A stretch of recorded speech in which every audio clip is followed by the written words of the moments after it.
Le cirque, art du corps et du mouvement, attire et fait rêver. En moins de 30 ans, le nombre de compagnies circassiennes a triplé et les pôles nationaux et régionaux se sont affirmés. À Chambéry, le Centre régional des arts du cirque participe pleinement à ce rayonnement artistique en s'affirmant comme un lieu de formation et de diffusion du cirque contemporain. Depuis 1987, son centre de formation, une professionnalisation redoutable et redoutée, forme par des cycles pédagogiques de 2 ou 3 ans une vingtaine d'élèves venus parfois d'horizons bien différents. Un lieu de vie autour des arts du cirque, un lieu d'expression personnelle, d'évolution personnelle aussi, pour tous ces jeunes. Moi je parle de la citoyenneté artistique aussi, la citoyenneté aussi, d'utiliser la citoyenneté et les arts du cirque comme moyen de citoyenneté. Après, c'est la passion qui les habite qui fait qu'ils vont continuer et qu'ils vont persévérer. Il est évident que leur outil de travail, c'est leur corps, donc celui-ci, il va falloir qu'ils en prennent soin. Donc c'est pour ça qu'ils ont des cours effectivement d'anatomie, bioméca, traumatologie, avec l'ostéopathe de l'école qui les suit, qui les accompagne.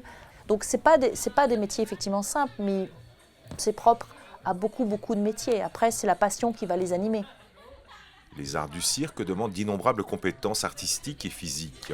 Pour certains d'entre eux, le parcours a commencé dès le plus jeune âge. Pour d'autres, la passion est née d'une rencontre.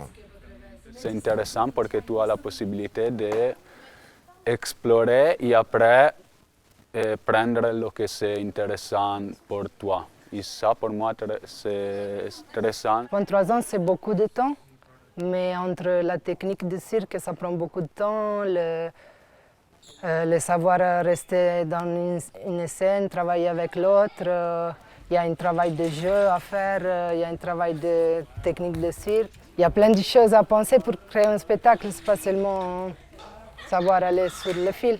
On ne fait pas semblant au cirque, c'est-à-dire que la prise de risque, elle est vraiment là.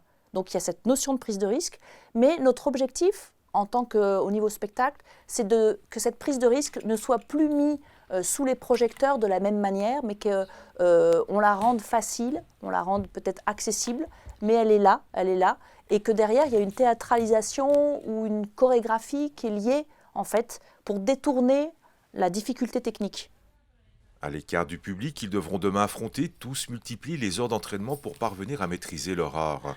Par le jeu et seul en piste, sur un fil comme un funambule, chaque élève apprend à maîtriser ses émotions et ses gestes. Car le cirque a la formidable mission de montrer ce qui est extraordinaire par la prouesse d'un geste sur un agrès, l'illusion créée par la manipulation d'un objet, l'esquisse d'un rêve ou d'un imaginaire. Un art enseigné et maîtrisé pour ensuite attirer les regards de tous les publics.